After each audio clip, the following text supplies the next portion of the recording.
Hi, Soul Family. I am back. I hope you all don't mind the frequent uploads, but when I'm on fire, I am just on fire. That is when I am in my highest element. So, for those of you who any of my messages have resonated with, please do not hesitate to like the video, comment, subscribe if you aren't already. And without further ado, we're just gonna jump right into the message.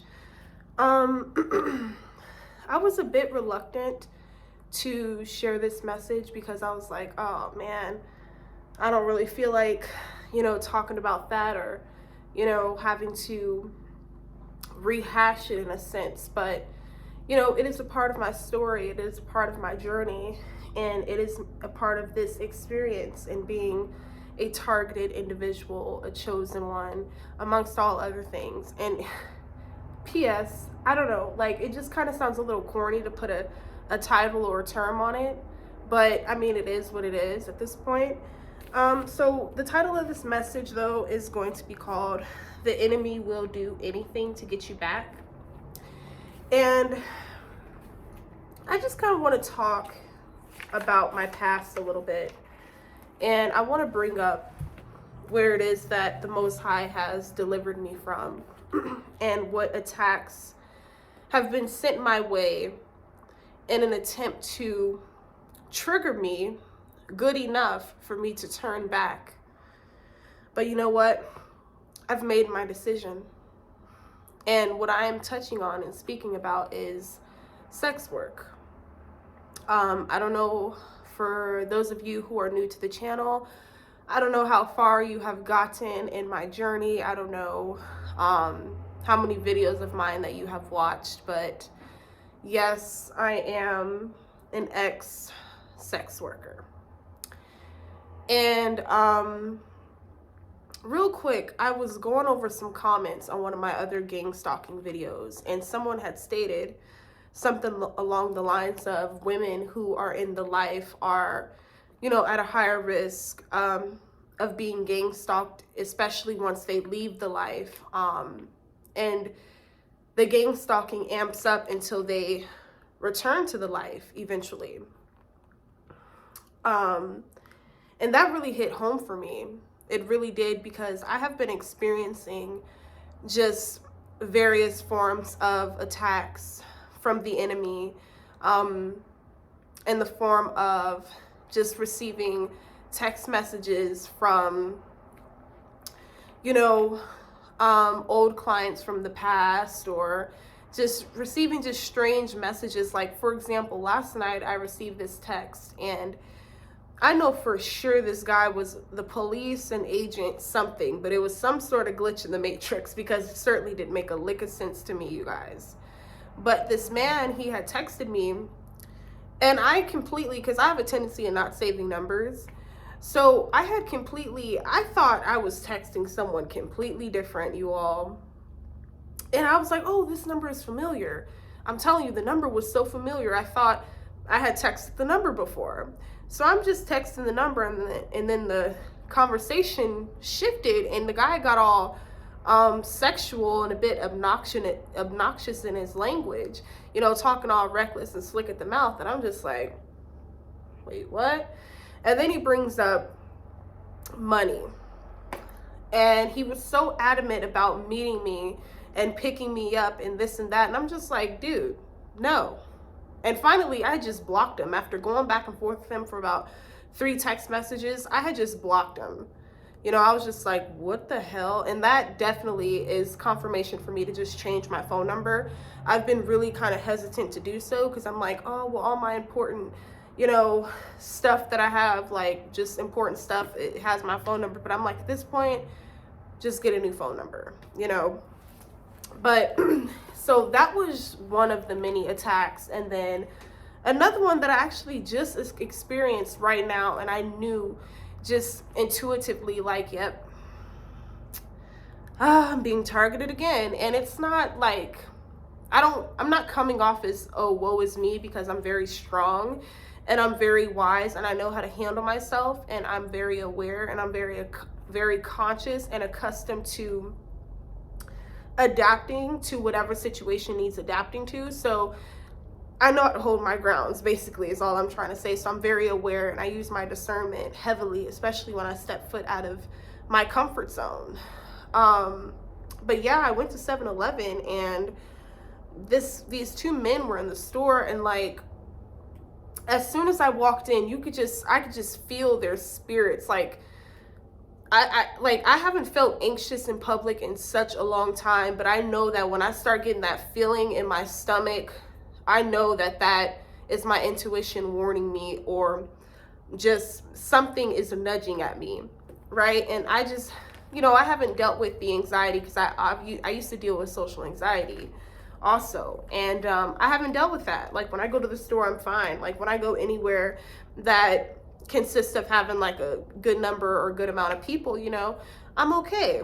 But in particular today, I was just like, my spirit felt disrupted, and I was just like, uh-oh. So my spirit was alerting me, and I could just feel these two men looking at me. Like, it was like they were burning a hole through me with their eyes, and I could just feel this strong sense that they wanted me to look at them. But I just kept, like, whenever I'm out and about, like, I have a tunnel vision. I'm just focused on where I'm going. Yes, I'll speak to those, and like, I speak and things like that, but like, for that, because of how my spirit was and how my spirit alerted me, I wasn't finna say nothing to them dudes.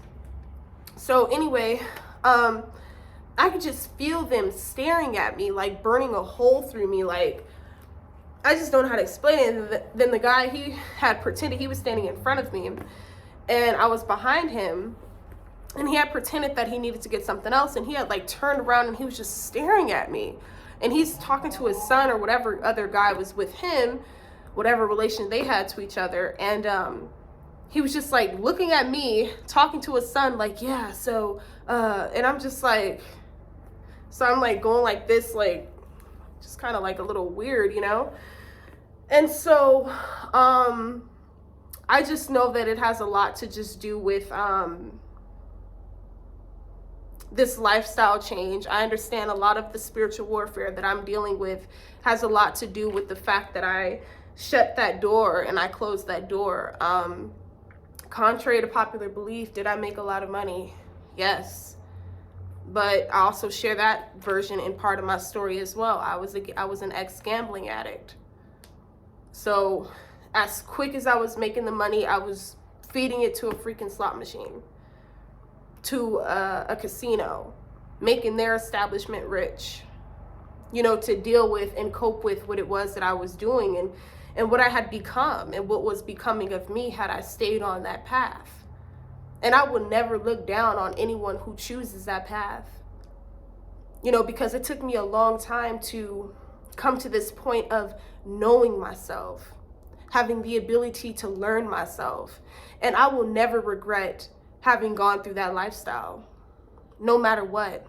I will never hang my head low. I will never be ashamed, because I went through it and I got through it. But it's just something that I have made the decision consciously, due to what it is that I want out of my life in the long term, what it is that I want to create legacy-wise for my children. I knew that I could not keep on with that. And I just feel like the attacks have been heavier, because just in terms of my situation, like, I'm going through the biggest transition of my life, where I really have to just trust God.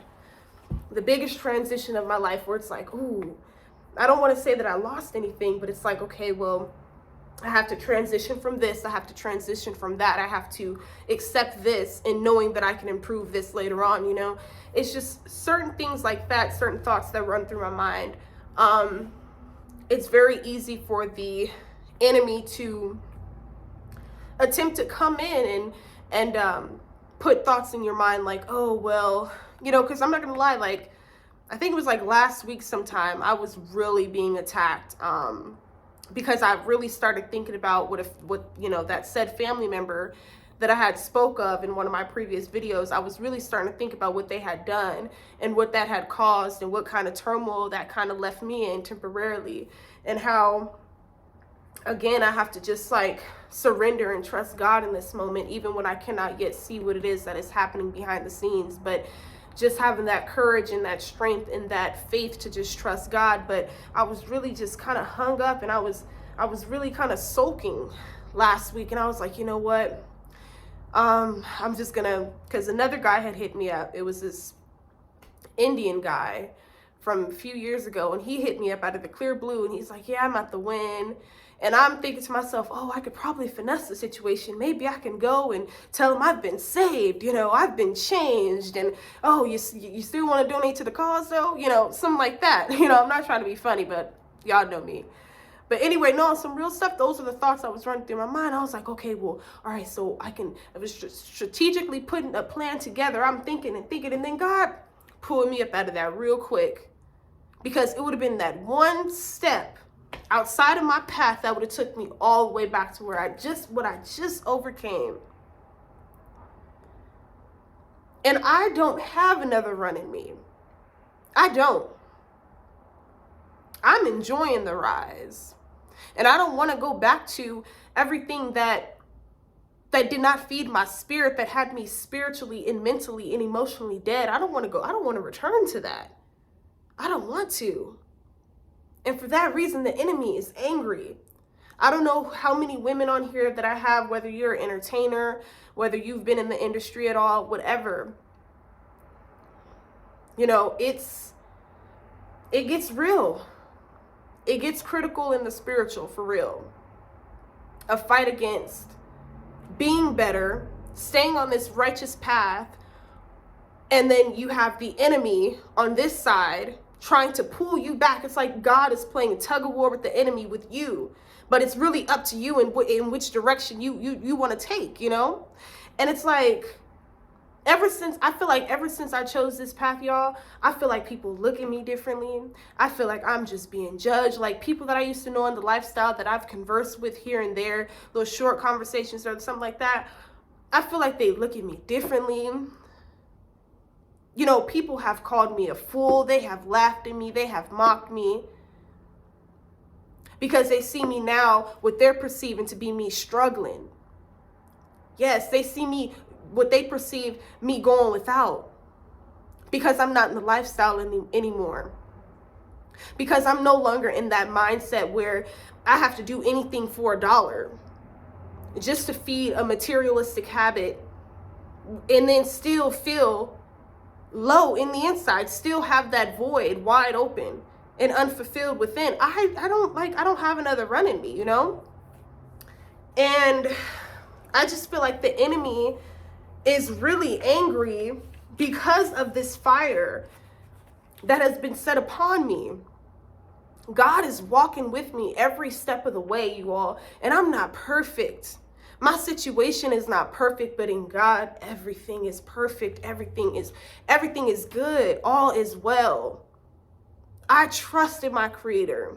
I trust in thyself. I trust in myself. I love myself enough to choose myself. And when you decide that, guess what? People are going to start looking at you differently. They don't know who they are. You know, and, you know, like I said earlier, it's a bit corny to have to put a term or a title on it, but having gone through these experiences that I've went through, you know, being targeted since birth and such, it's like, it's real. All it's done is empower me, though. Really. Like, all I have been attaining in terms of my knowledge and wisdom and the application of it, I know my breakthrough is right around the corner. I know my supreme rising is here. I am basking in my supreme rising every single day. Every day that I choose to walk in my purpose. Every day that I choose to give gratitude and thanks for where I am today in this present moment. The enemy is angry at that fact, and the enemy wants me back so bad, but I refuse. I refuse. Me and the enemy will have to knuckle up all day, toe to toe. I don't care. I can fall down 10 times and I'm going to get up 20 more. Knock me down 20 more and I'm going to get up 100 more. I'm going to steady rise. And that's what you all need to declare and decree over your life, even in the midst of being gang stalked, even in the midst of being talked about, mocked, belittled, ridiculed, estranged from your family, misunderstood from society, cast out of your own city and state. This stuff is real. Like, I done been blacklisted out of my own city and state. A disciple ain't welcome in his own hometown. This is real. It gets critical in the spiritual.